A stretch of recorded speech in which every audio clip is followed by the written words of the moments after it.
ओम शांति। 5 मई 2023 बाबा के महावाक्य।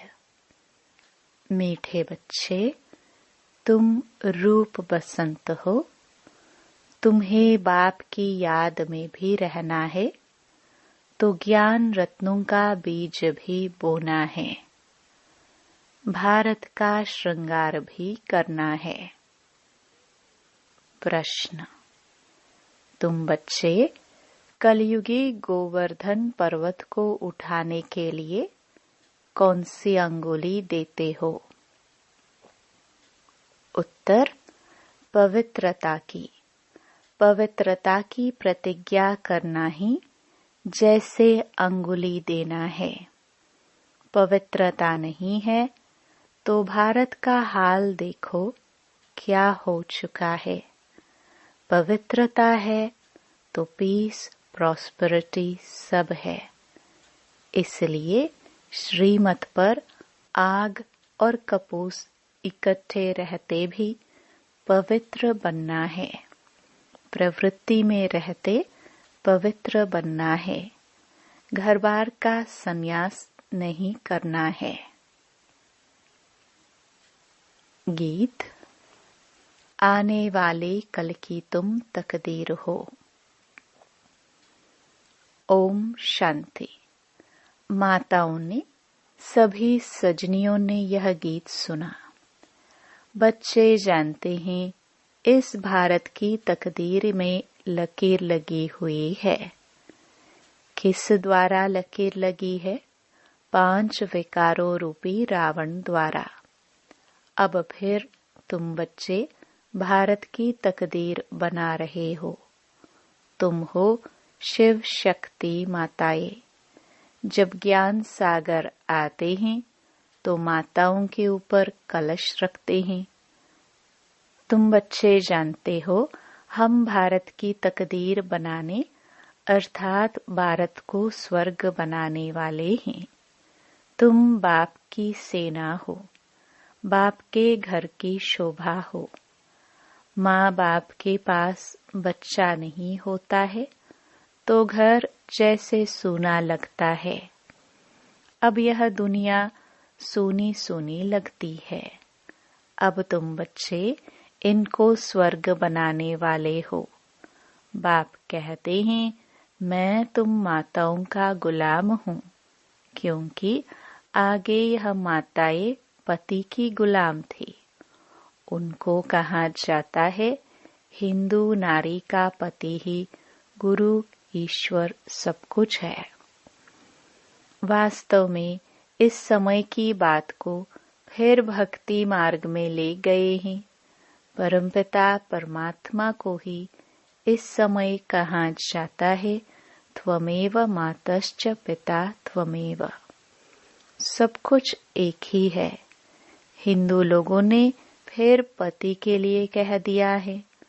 वास्तव में शिव बाबा है पतियों का पति। तुम तो सदा सौभाग्यशाली बनते हो। और यह पति भी अमर है, अमरनाथ है ना। तुमको भी अमरनाथ, अमरपुरी का मालिक बनाते हैं। ऐसे पति को बहुत याद करना है जो तुमको पढ़ाकर स्वर्ग का मालिक बनाते हैं।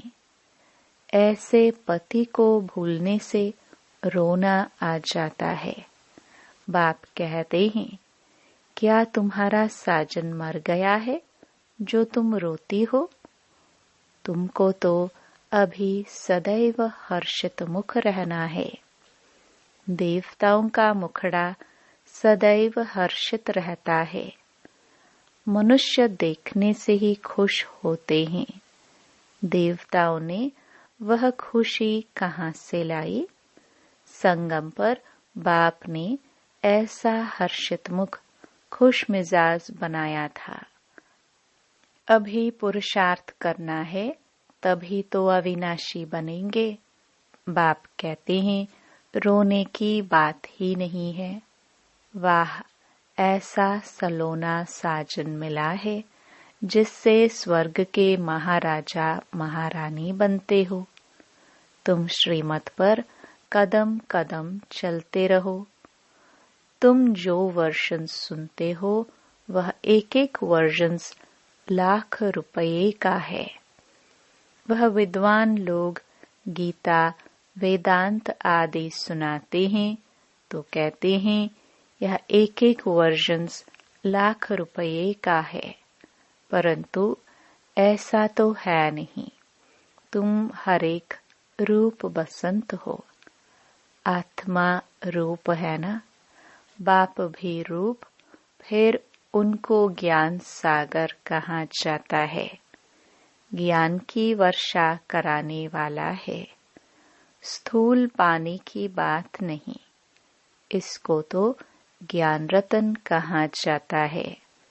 हर एक को यह ज्ञान रत्नों का बीज बोना है। मनुष्यों को समझाना चाहिए कि तुम आत्मा हो, यह तुम्हारा शरीर है। तुम कहते हो पाप आत्मा पुण्य आत्मा। पाप परमात्मा पुण्य परमात्मा नहीं कहते हो।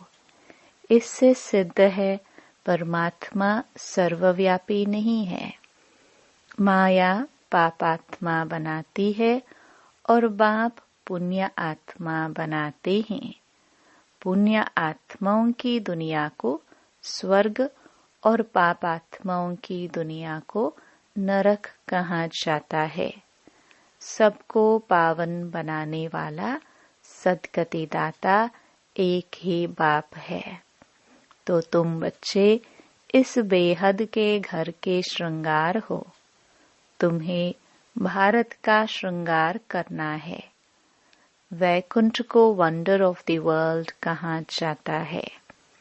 मनुष्य 7 जिस्मानी वंडर्स दिखाते हैं, वह तो हैं मनुष्य के बनाए हुए। वास्तव में वंडर ऑफ द वर्ल्ड है वैकुंठ, जहाँ सब आत्माएं सदा सुखी रहती हैं। गाते भी हैं फलाना स्वर्गवासी हुआ, परंतु जब तक बाप न आए तब तक वहां कोई जा नहीं सकता। अब तुम बच्चे जानते हो, हम वैकुंठ में जाते हैं। वह जिस्मानी वंडर्स आंखों से देखने के हैं। तुमको तो वैकुंठ में जाकर अथाह सुख भोगना है। वहां रोने की बात नहीं। बाप कहते हैं, तुम परमपिता परमात्मा की सजनी क्यों रोती हो? शायद साजन को भूल जाती हो। साजन को भूल जाना मना उनसे विदाई लेना। सदैव उनको याद करते रहो तो रोने की बात नहीं। बाकी किसका संबंधी आदि मरता है तो रोते हैं। अब तुम जीते जी छुट्टी लेते हो। सबसे छुट्टी ले।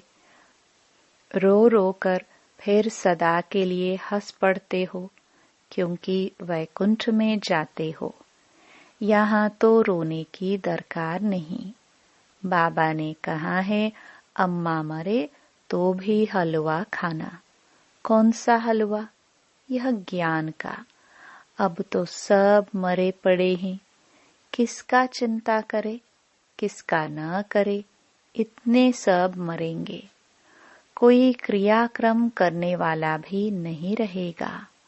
जापान में बम से इतने मरे, फिर किसने क्रियाक्रम किया? क्रियाक्रम करने वाले भी मर जाएंगे। यह तो भक्ति मार्ग की रस्म रिवाज है। सतयुग में ऐसी बातें होती नहीं। वहां तो अथाह सुख है। मोहजीत राजा की कहानी भी वहां की है। तुमने जन्म जन्मांतर यह कथा सुनी है। अब बाप कहते हैं, जो कुछ सुना है वह भूल जाओ। अब सब बाप से सुनो। Hear no evil, see no evil. उन्होंने बंदरों की शक्ल का एक खिलौना बनाया हुआ है। टॉक नो इविल, सी नो इविल, क्योंकि इस समय मनुष्य बंदर से भी बदतर हैं, जो सुनाओ सत सत करते रहते हैं। बाबा कहते हैं, बच्चे ग्लानि की बातें मत सुनो, मैं कल्प के संगम युग पर आता हूँ। बाप को तो जरूर आना ही है, तब तो नॉलेज दे। मनुष्य कहते ऋषि मुनि आदि त्रिकालदर्शी थे। बाबा कहते बिल्कुल नहीं, लक्ष्मी नारायण भी त्रिकालदर्शी नहीं थे। त्रिकालदर्शी सिर्फ तुम ब्राह्मण बने हो। तुम्हारा यह 84वां अंतिम जन्म है। ऐसे नहीं, यह ज्ञान के संस्कार दूसरे जन्म में रहेंगे। नहीं, यह प्राय लोप हो जाते हैं। वहां तो राजाई स्थापन हो जाती है, तो राजयोग की दरकार नहीं। तो देखो बाबा क्या कहते, मनुष्य क्या कहते हैं। रात और दिन का अंतर है। मनुष्य कहते परमात्मा सर्वव्यापी है। बाप कहते हैं नहीं। मनुष्य कहते हैं कलयुग की आयु अभी 40,000 वर्ष पड़ी है। बाप कहते हैं नहीं। कितने गपोड़े सुनाए, घोर अंधियारा कर दिया है। अब मीठा बाप कहते हैं बहुत मीठा बनो। तुम ईश्वरीय दरबार में ईश्वर के बच्चे हो। तुम्हारा फर्ज है योग लगाना। गोवर्धन पर्वत पर जाएंगे तो वहां अंगुली दिखाई है। पर्वत की कितनी पूजा होती है। भारत जब गोल्डन एज बन जाता है तो उनकी पूजा नहीं होती। तो यह अंगुली है तुम्हारी निशानी। पवित्रता की प्रतिज्ञा करना जैसे अंगुली देना है, भारत को सैल्वेज करने के लिए। पवित्रता है तो पीस प्रॉस्पेरिटी भी है। पवित्रता नहीं है तो भारत का हाल देखो क्या है। मेहनत है ना। सन्यासी कहते आए आग और कपूस इकट्ठे रह नहीं सकते। शास्त्रों में ऐसा है, परंतु तुम सन्यासियों को कह सकते हो कि हम कैसे आग कपूस इकट्ठे रहते पवित्र रहते हैं। सन्यासियों को श्रीमत थोड़ी मिलती है। हम तो अब बाप की श्रीमत पर चलते हैं। उनको मिलती है शंकराचार्य की मत। यह है शिवाचार्य की मत। तुम शिवाचार्य के बच्चे हो, यह कोई नहीं जानते। कहते हैं परमात्मा ज्ञान का सागर है, तो आचार्य हुआ ना, वह शंकराचार्य है। सन्यासी बहुत शास्त्र पढ़कर टाइटल लेते हैं। श्री कृष्ण आचार्य कभी नहीं कहा जाता है। शिव का पता ही नहीं, वह बाप को जानते ही नहीं है। सिवाय बाप के और किसी को ज्ञान का सागर नहीं कह सकते हैं। कोई सन्यासी मिले तो बोलो तुम हो निवृत्ति मार्ग वाले हठयोग सन्यासी। हम हैं प्रवृत्ति मार्ग वाले राजयोगी। तुम राजयोग सिखला नहीं सकते हो। तुम हो रजोगुणी, क्योंकि शंकराचार्य आते ही हैं द्वापर में। तुम्हारा है हठयोग कर्म संन्यास। वास्तव में कर्म संन्यास तो होता ही नहीं है। अब तुम बच्चों को डायरेक्शन ही कुछ और मिलता है। मनुष्य चाहते हैं शांति में रहे। बोलो अच्छा, अपने को इन ऑर्गन से डिटैच कर दो। परंतु सिर्फ डिटैच करने से ही फायदा नहीं होगा। डिटैच हो फिर मुझे याद करो तो विकर्म विनाश होंगे। शांति तो तुम्हारे गले का हार है। आत्मा का स्वधर्म है शांति। हम आत्माएं मूल वतन में साइलेंस में रहती हैं, फिर सूक्ष्म वतन में है मूवी। यह है टॉकी स्थूल वतन। तुम बच्चों ने साक्षात्कार किया है। बाबा ने जास्ती देखा है, मम्मा ने तो कुछ भी नहीं देखा, कभी भी ध्यान में नहीं गई। ज्ञान में कितनी थी की गई, यह ध्यान की आश भी नहीं रखनी चाहिए। मम्मा देखो बिगर ध्यान के कितना आगे नंबर लेती है। पहले श्री लक्ष्मी फिर श्री नारायण, इनके लिए लिखा हुआ है अर्जुन को विनाश स्थापना का साक्षात्कार हुआ। इस रथ में रथीश बाबा बैठ नॉलेज सुनाते हैं। इस रथ को भी नॉलेज उनसे मिलती है। यह खुद भी गीता पढ़ते थे, बहुत कथा करते थे। अब वंडर लगता है शास्त्रों में क्या क्या है। बाप कहते हैं यह पढ़ा हुआ सब भूल जाओ, सुनो नहीं, देखते हुए नहीं देखो। बस हम तो जाते हैं बाबा के घर स्वीट होम। जब तक गाइड तथा लिबरेटर न आए तब तक कोई जा नहीं सकता। पंडा और मुक्तिदाता तो एक ही बाप है, दुखों से मुक्त कर देते हैं। इसलिए उनको गति सद्गति दाता कहा जाता है। वह है मनुष्य सृष्टि का बीज रूप, सुप्रीम सोल। निराकारी दुनिया है आत्माओं के रहने का धाम। ऐसे नहीं कि ब्रह्म परमात्मा है, उसमें आत्माएं लीन हो जाएंगी। कितनी वंडरफुल बातें हैं। तुम्हारा 84 जन्म का पाठ अविनाशी है, यह कब मिट नहीं सकता। सृष्टि अनादि रची हुई है। सत्युग को नई सृष्टि कहा जाता है। अब है पुरानी सृष्टि। बाकी सृष्टि कोई विनाश नहीं होती। बाप आते ही हैं पतित सृष्टि को पावन बनाने। सृष्टि तो है ही है। 84 जन्म तो जरूर देवताओं के ही होंगे, फिर कम होते जाते हैं। फिर क्रिश्चियन आदि का भी हिसाब निकाल सकते हैं। वास्तव में भारतवासियों की जनसंख्या बहुत होनी चाहिए, परंतु और धर्मों में कन्वर्ट होने कारण कम हो गए हैं। नाम ही हिंदू रख दिया है। बाप कहते हैं मैं आता ही तब हूँ जब मुझे ब्रह्मा द्वारा देवी देवता धर्म की स्थापना करनी है। शंकर द्वारा विनाश, फिर जो स्थापना करते हैं वही पालना करेंगे।